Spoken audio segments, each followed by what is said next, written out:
Hi hello എല്ലാവർക്കും നമസ്കാരം. അപ്പോ നമ്മുടെ ഇന്നത്തെ വീഡിയോയിൽ നമ്മൾ നോക്കാനായിട്ട് പോകുന്നത് നമ്മുടെ സ്വന്തം ലാലേട്ടന്റെ 65ാം പിറന്നാളുമായി ബന്ധപ്പെട്ട് വന്നിട്ടുള്ള ചില അപ്ഡേറ്റ്സുകളാണ്.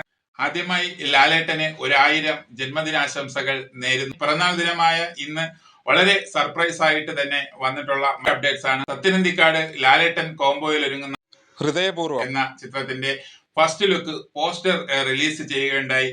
ഇതാണ് ആ പോസ്റ്റർ. നായികയായിട്ടുള്ള മാളവിക മോഹനും അതുപോലെ സംഗീത് പ്രതാപും ലാലേട്ടനും അടങ്ങുന്ന ഈ പോസ്റ്റർ വളരെ മനോഹരം എന്ന് തന്നെ നമുക്ക് പറയേണ്ടി വരും.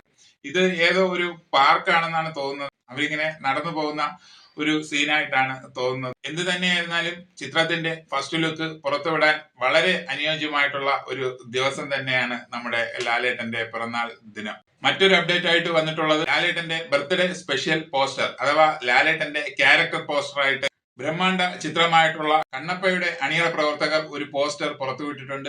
ഇതാണ് ആ പോസ്റ്റർ. ലാലേട്ടന്റെ ക്യാരക്ടർ പോസ്റ്റർ ആണ്.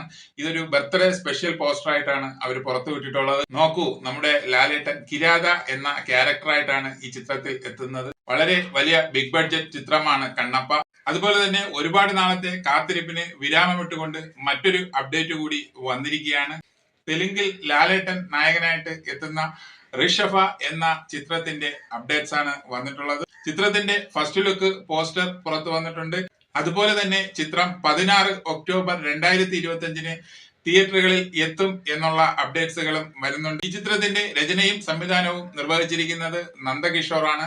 അപ്പോ വളരെ വലിയ അപ്ഡേറ്റുകളാണ് ലാലേട്ടന്റെ ബർത്ത്ഡേയോടനുബന്ധിച്ച് വന്നുകൊണ്ടിരിക്കുന്നത്. എന്തായാലും നമ്മുടെ നടന വിസ്മയം നമ്മുടെ സ്വന്തം ലാലേട്ടൻ ആയുരാരോഗ്യ ദൈർഘ്യത്തോടെ ഒരു 100 വർഷം ജീവിക്കട്ടെ എന്ന് നമുക്ക് ആശംസിക്കാം, പ്രാർത്ഥിക്കാം. ഓക്കെ, അപ്പോ കൂടുതൽ സിനിമാ വിശേഷങ്ങളുമായി മറ്റൊരു വീഡിയോ കാണാം. Okay, thank you, by.